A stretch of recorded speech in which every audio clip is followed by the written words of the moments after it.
Hi, today I wanted to talk to you guys about our new product, Quantum Flow.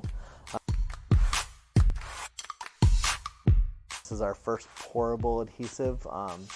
Very similar. If you've ever used the 851 before, 859, you've had to get on the floor, scrape it out.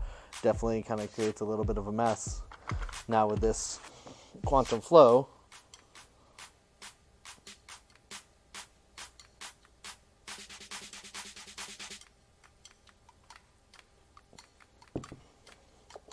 so starting out, we're going to use the 1250 jaw.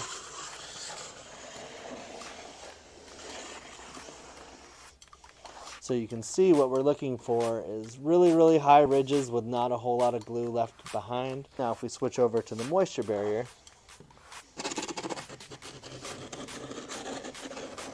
we're going to see much more glue left behind, but that's actually what is causing that moisture barrier protection. The amount of glue that we have there, along with the high ridges, allows us to get that moisture protection.